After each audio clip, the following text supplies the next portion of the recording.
What's going on, Clippers fans? Welcome to Season 3, Episode 65 of Clips and Dip.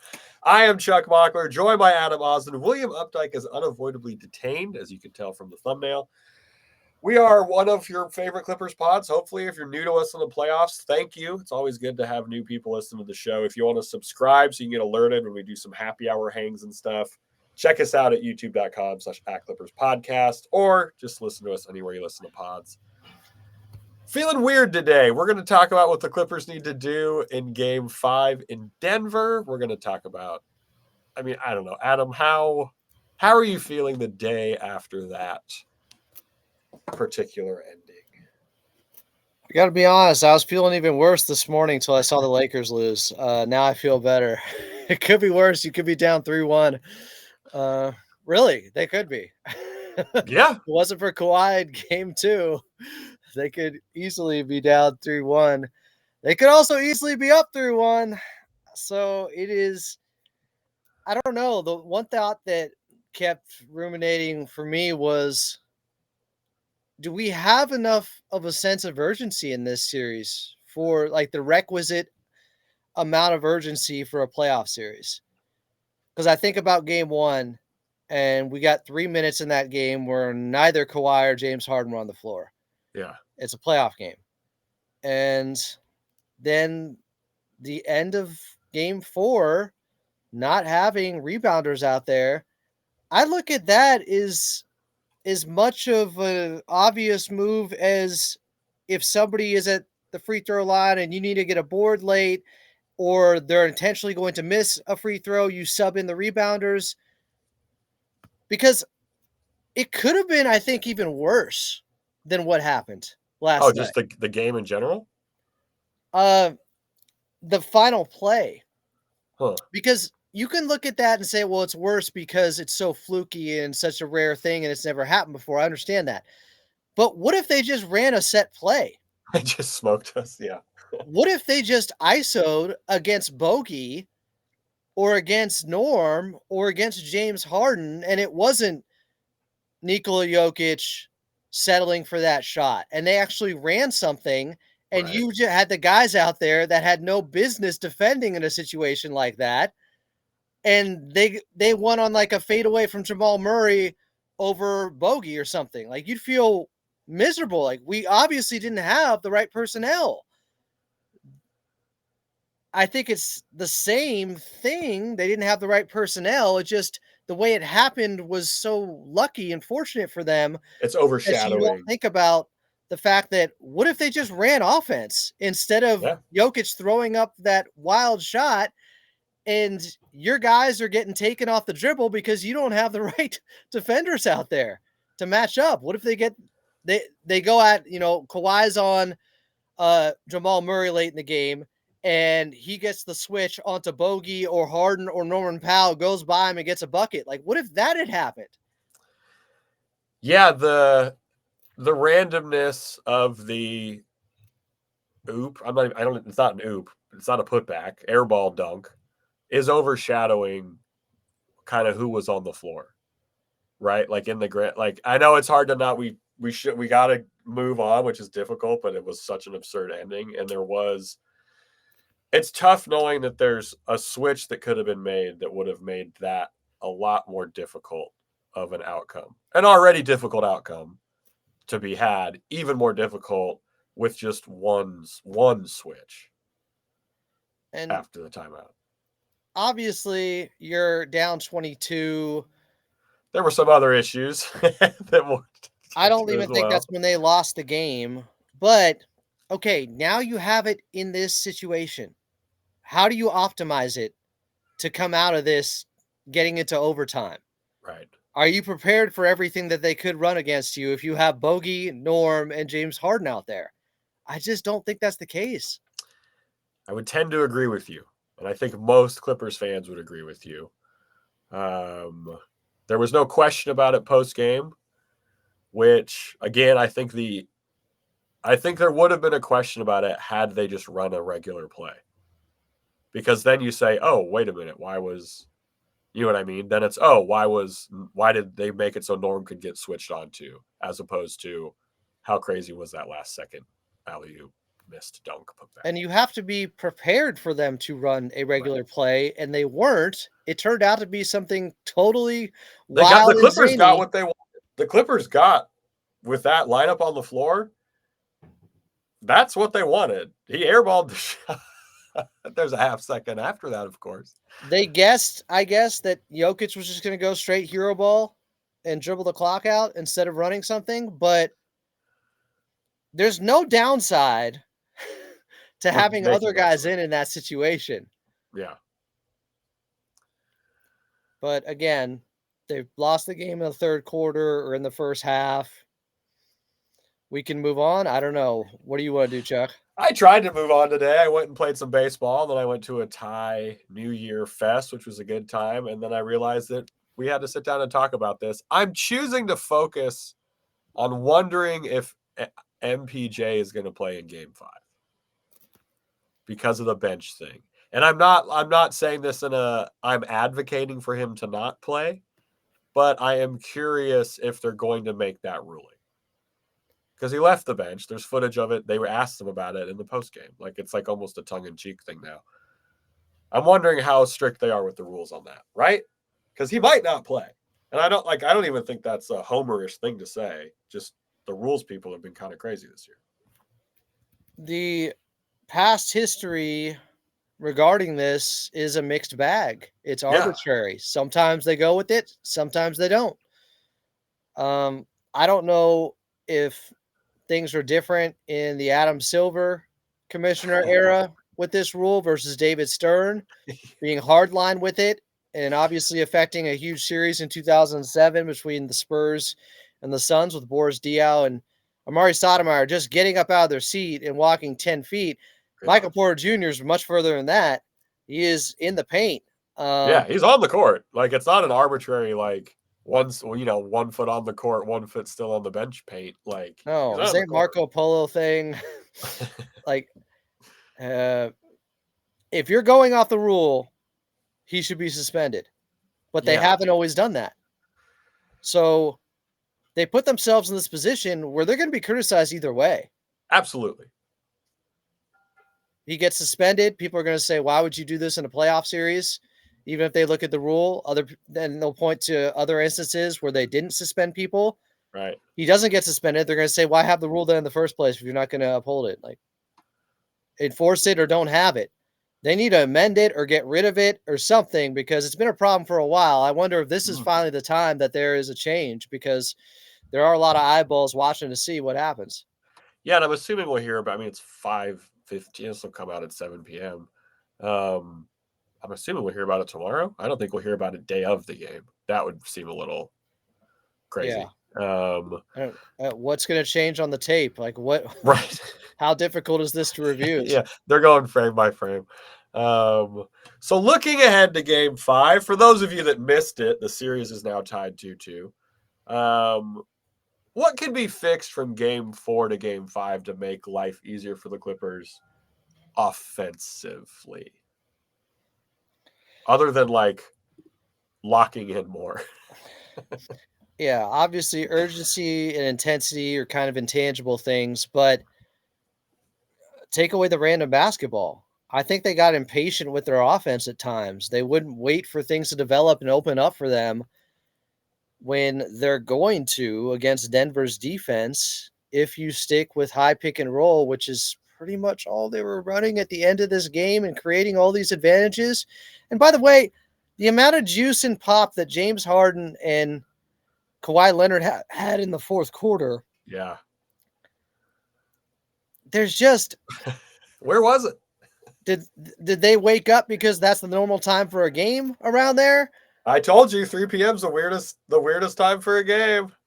Their bodies weren't used to it. Well, what dimension were the Denver Nuggets playing the game in? What time zone did they transport to? Back to Mountain Time? Because they looked comfortable. They looked fine. Both teams dealt with it. I'm tired of the excuse about it. I just don't understand why it took for them to get down that much to say, hey, we can't lose this game. It's going to be 2-2, and that's kind of a big deal versus 3-1. I don't know. I'm still frustrated about that, but I would say run more high pick and roll, Get Zubats involved. His passing has been exquisite all series long. You can really make the argument that as good as Ivica Zubats was during the regular season, he's been even better in this series. He stepped up to a playoff level of good, right? Because there's regular season good, Yeah. playoff good. He's It's playoff good harder. right now. Yeah. It's harder now. And he's still, they're not stopping him or slowing him down. And even with Jokic having the big game yesterday, I felt like Zoo was pretty good. Jokic was making some of those spinning shots in the paint where he's just kind of trying to bully his way and get as close as he can to the basket and then put up a hook shot. Not much you can do there. Ivica Zubats, though, he's been awesome. So use him as much as possible. He played 41 minutes. Yeah. He's making great passes. I mean, the hockey assists, I feel like, are off the chart for Zoo. He's making great reads out of the short roll, which goes back to your point of uncomplicating or unrandomizing the offense. Yeah. Zoo's keep it simple, stupid. Yes, Zoo's done everything well in the pick and roll, just as Harden has done, right? Like, now, the good decision making. Yeah, I don't know. Some of those good passes from Zoo, and he had 6 assists yesterday. How many more does he have if Batum and Dunn are knocking down shots? I don't know how many of those passes were from him, but yeah, some of that is make or miss stuff. But at what point do you just go away from it? Because like it's not like if they don't get that shot that way, they have no other course of action. Because right. sometimes you say you have to take that first open shot. You have to because you're unlikely to get a better shot later in the possession. But the truth is, I do think the Clippers have options against Denver because they're not great defensively, because you can wear them out in the pick and roll, and you could go a different direction with it if your role players aren't hitting those open threes, I think. Yeah, I put this in the breakdown. Like, I want there to be a different action for Chris Dunn to lock into when he gets the ball. Because he was asked about this, about when, Chris Dunn gets the ball on the perimeter and he's open. Ty Lue trusts him to take a shot or find another action. To your point, with the fact that Denver doesn't have as many defensive wrinkles to throw the Clippers' way, I'm hoping he gets a couple more action options and he doesn't take 9 shots again in game 5. Because that is by the defense's design, is that Chris Dunn takes 6 threes. Obviously, Nico, he's not going 1 for 6 again. Nico's, right, like that was an anomaly, if anything, from Nick Batum from beyond the arc. But Dunn, I think I totally agree with you in the sense that maybe there's a 2 more passes they could make in the possession if Dunn gets the ball on the perimeter. Maybe. Yeah, I mean, they have packed the paint though, so it's like there's definitely more options. There's definitely more of their offense they can get into, especially if they're starting the possession quickly. Like, they have been pretty decent with that the last 2 games. But also, they could go away from Chris Dunn earlier. And he only played 21 minutes yesterday. yeah, he wasn't. They did go away. And I think Coach Lue deserves credit for that. Most people have said, you can't play Bogey, Norm, and James Harden out there for 10 straight minutes in a fourth quarter and expect to have a chance to win that game. Well, that's the very reason they had a chance to win that game. Right. And So, shout out Bogey. Shout out Bogey for a hell of a shift in that stretch. You wonder, is he going to lean back into offense? That's Coach Lue's thing. If they're not scoring, is he just going to go, okay, we're putting Bogey out there for spacing. They have to respect him more. They can't do what they do with DJ and Dunn against Bogey. When did Bogey first sub in game 4? Because in game 3, he didn't play the whole first quarter. Norm played all 12 minutes, I think. I think it was late first quarter. Let me see. He hit that 3-pointer as soon as he came in. Right. I got it right here. I got it. Okay, so he comes in. Or multiple line shifts. So the 3-pointer hit was at the 120 mark of the first quarter. Okay. So he came in the first. Yeah, he was definitely there in the first. I'm trying to see how early he was. I thought that was pretty quick into a shift. I wonder if the offense gets into a little bit of mud, given the fact that Bogey's coming off a better game, I wouldn't be surprised if Ty Lue brings him in earlier. If Chris Dunn's also not able to be converting. I was encouraged by him having the confidence. They ran a play immediately for him to get that shot off, and he nailed it. So Coach Lue is going to go out swinging with offense, I think. Yes, I think you are right. And it's not irrational when you only score 99 points last night. And yeah, bench, the fact that we lost to a team that had 4 bench points hurts. It does. If you sacrifice a little bit of defense, they only gave up 101. If you sacrifice a little bit of defense, and maybe you give up 110 now, but you score 115 because your offense is more juiced up, isn't it worth it? It's a dangerous game because their defense has been so good, and Jamal Murray specifically yesterday was down bad, and you want to keep him there because if he and Jokic both have a big game, now we're really in trouble. Now you better get the same from Kawhi and James Harden than to match them. Plus Norm. Probably. And Norm was good yesterday. Yeah, for sure. So he's had 2 straight good games. That's good. I still think play Batum more. He only played 19 minutes, and I know he's 1 of 6 from the outside, but like I said, that's an anomaly. That's something that you move on, because you know what he was the game before? 4 for 6. Before that, 2 of 5. Before that, 3 for 6. He's shooting.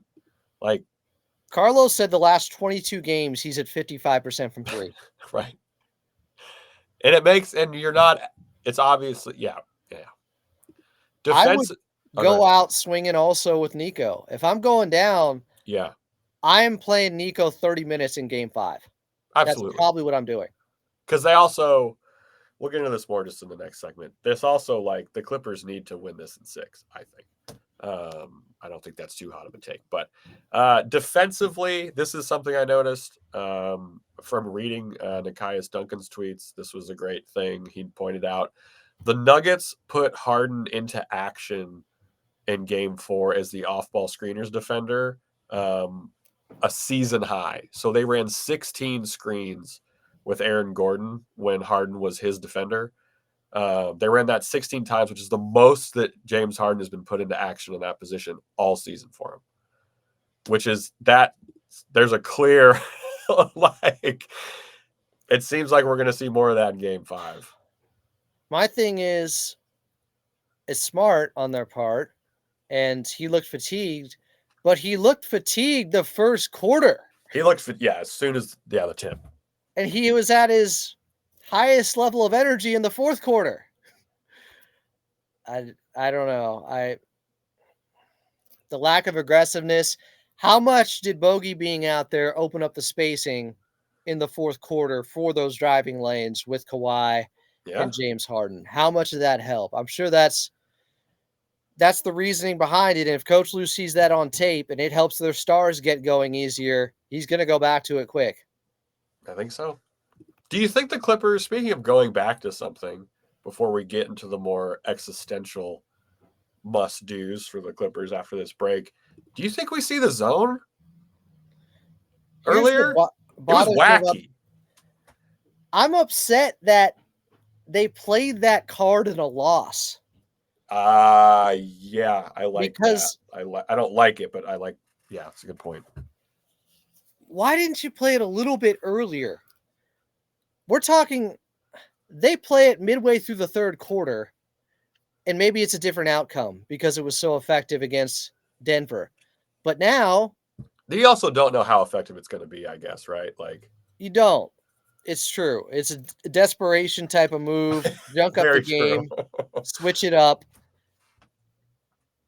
But the problem is it was so effective that it's going to be on Denver's radar, and they should be able to crack a zone easily with Nikola Jokic, I would think. You put a guy like that can shoot in the high post and pass out of it. That should be the perfect zone buster right there. I'm just worried that unfortunately, it didn't get them a win. Right. That switch up, that move. And now it gives Denver a chance to learn in victory. And that's what's scary. I do like that it gives them an extra thing to think about, maybe. Yeah, it's not they're gonna do it. I just don't know if it's gonna be as effective now. Yeah. Whew. Let us know what you think the Clippers need to do to win Game 5 over at ClippersPod on Twitter or at Clippers Podcast on YouTube. Coming up for the audio listeners, there's going to be a quick break, and then we're talking just kind of some existential stuff for the Clippers here, and then we're doing our player of the game picks. So there's some quick audio breaks, and then our final picks for Game 5 coming up in 3, 2, 1. Welcome back in Clips and Dip, Season 3, Episode 65. I'm Adam Osland. We got Big Chuck Mockler here as we are trying to sort through what happened in Game 4, a historic playoff game that is going to live on past this series. But it's especially going to live on past this series for Clippers fans if they end up losing the series. So, obviously, 2 games apiece, best of 3, with the Nuggets having home court. I like what you said earlier, Chuck, about how if the Clippers are going to win this series, they probably got to do it in 6. So they have to win Game 5. Let's talk about it. Game 5, this Denver Nuggets team is hurting. They could have Michael Porter Jr. out. If he is out, is Russ going to be back? I would think he tries to play because he's Russ, and you're crossing your fingers and hoping that Russ will be playing, I guess. I don't know. He looked pretty good the first 2 games. It hurts more when Russ hits a 3-pointer on you than just about any player in the league. That is true. Well, then maybe Chris Dunn. Yeah. So, keys to this Game 5 and starting fast, because that's the antithesis of what we saw in Game 4. How do they get off to a better start in that environment at Ball Arena? And they're going to be absolutely hyped. Pre-game, they will have replayed the Aaron Gordon dunk 50,000 times in the arena. Yeah, that environment, and this is also goes to my point about why I think the Clippers need to win it in 6. With all the emotion of what happened, the dunk was so crazy we forgot there was a fight before halftime. It's like a little bit like, and the Nuggets were really able to use the emotional momentum from that conflict. They came out the third a lot better than the Clippers did. So this team that's been talking voluntarily a lot about how tired they are now has 2 days off. Like, I like what you said. They learned in victory about that zone, but also just maybe about what their team's made of, right? That's the biggest adversity that Adelman has gone through. And the guys all rallied and now have this moment for them. The crowd has that moment. Not looking too far ahead, but a Game 7 at Ball is terrifying to me. The Nuggets have grit, championship grit, and they still have it. Even though it's a worse team, they don't have the depth, they still have their core guys that got them that championship in 2023. And they've gotten the reminder of who they are and how they can step up in big moments multiple times in this series, Game 1 and Game 4. So as much as we say, hey, awesome that the Clippers, some people say this, and the Clippers did say it post-game. From a fan perspective, I can see how it hurts even more because you were so close and they still ended up losing the game. And maybe if they lost by 20, it wouldn't have been as brutal of a gut punch. It wouldn't have. But the players, I get why they're saying, hey, we didn't quit. And that's, that says something about us. Well, didn't really the Denver start. Nuggets can spin it kind of like, man, even when it looks like, they're about to steal a victory, we still find a way to hold on in a magical way with that putback dunk. Like, we're destined to win this series and move on. I don't know. They're feeling great right now. So And the Clippers have to make them feel not so great. And it's so it's frustrating too because the Clippers are the healthier team. Like, that's not even, again, not a homer take. Like, they're the healthier team. They need focused basketball from a healthy team is so effective against a team that doesn't have as good of a rotation. a team that is seemingly lumbering around the court. I think Michael Porter Jr. is probably more than 20 to 30%. But you know what I mean, right? Like, this is one of the few times the Clippers are the healthier team. And they're I not think able to take advantage of it for some reason. And I don't mean, it's obviously not going to like run circles around these guys, but that's where the keeping it simple in the half court is, because it's the high pick and roll. You're the healthier team. Wear them down and don't bounce the ball off your foot. I think if the Clippers lose this series, there's going to be some real questions about the way it was managed. Because while Absolutely. they are the healthier team, it leads to thinking that we can tap into our depth more and we don't have to play our starters as much as Denver does. But if Denver, and I looked this up earlier, they've gotten about 15 more minutes total in this series from Jamal and Jokic than the Clippers have gotten from James, from Zoo, from Kawhi. Their two top guys have played about 15 more minutes total. So that's over 3 minutes more per game. It's significant. It's a margins thing in games this close. Because they don't have as many options, because they don't have many places to go, I wonder if that simplifies things for them in some ways. And I don't want to think it's an advantage, but right now at 2-2, it feels like the Clippers, we talked about the optionality with the offense, and if this is not working, you have other places to go. Denver's just like, this is what we have to work with. This is it. They're If this comfortable. works, or we're losing the series. Right. And we just have to dig this out and find a way. I don't know if they've rallied around that they have 5.5, 6 guys that can play right now. And it's somehow their rallying cry in the locker room, because it just seems like sometimes there's paralysis by analysis when you have too many options out there. I think the comfortability is very much helping the Nuggets too, because you look at the Clippers bench rotation, it's newer guys.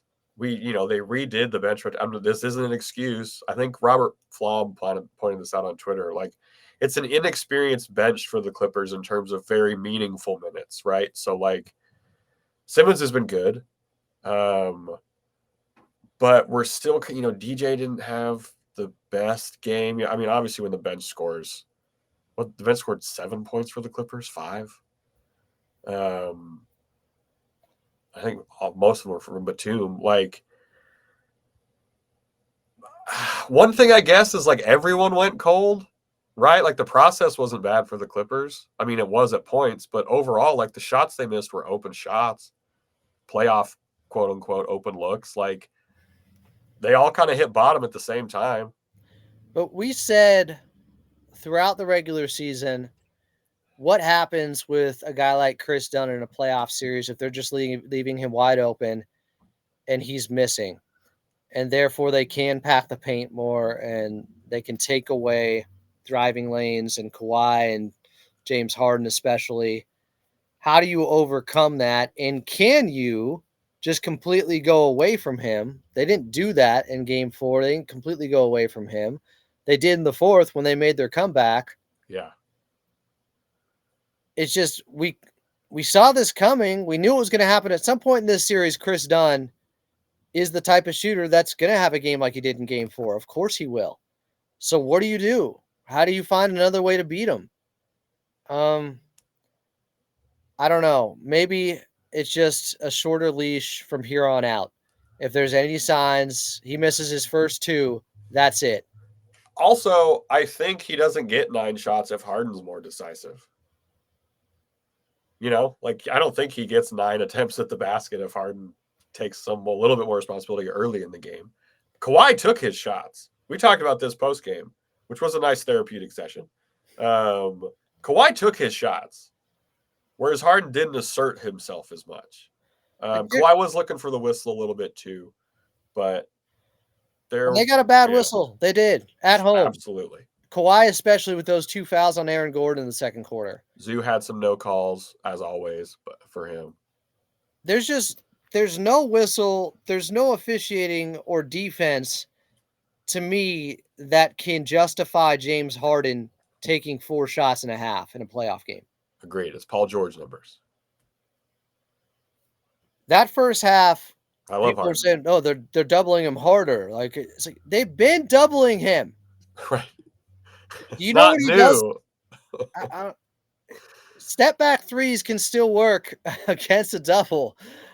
He could still go around both of them when he has the type of pop that he had in the fourth quarter. I just don't buy that as an excuse. He wasn't assertive enough. He didn't speak with the media post game last night. Sure, he wasn't happy with the game. I'm fine with that. He's a competitor. I see. That's what that all year he's owned up to stuff and stepped up for things. So we have a season of evidence of James Harden bouncing back from games like that, which makes me feel, I'm not saying good about game 5 because it is the playoffs and we're a DeAndre Jordan dunk away from being tied in that game. Let's also win the DeAndre Jordan minutes by more in game 5. Can we do that if he's on the floor? There's no reason that we should be winning. We win those minutes we're like +2. Yeah, Like the non-Jokic minutes, they went +2. they gotta do that. They gotta go more. And the Kawhi was on the floor. Yeah, I think they went at least +6 the first 2 games. Yeah. I'm not sure what it was game 3 because that game got out of hand quick. And it's not a lot of minutes, obviously, that you get with No. Jokic off the floor, but you gotta have some urgency in those minutes. Yeah. You have to be better. I don't know. If James Harden plays well, I know this goes against what happened in game 1, but when he plays really well, I feel great about their chances because if he's rolling, it unlocks everything on the offensive end. Yeah. Even though they did lose game 1 when he was rolling. They should have won. Yeah. Kawhi had the 7 turnovers anomaly. He took 3 I expect threes both of them yesterday. to be good in game 5. He took 2 threes yesterday. That's wild. He went 1 of 2 from 3. That's not all double teams. That's all the double teams. When's the last time he took 2 threes in a game? Yeah. They don't have a defense that should be able to hold him down to that degree ever. That's more about Harden. That's more about the Clippers.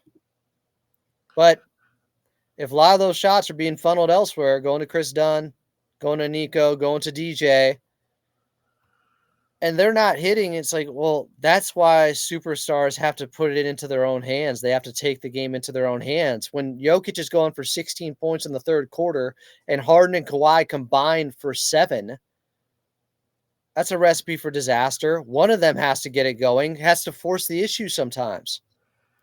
In 170 playoff games, he has taken 2 3-pointers 6 times, including yesterday. How many of those were with the Thunder? So the funny thing is I think they've won every single game except for the one yesterday.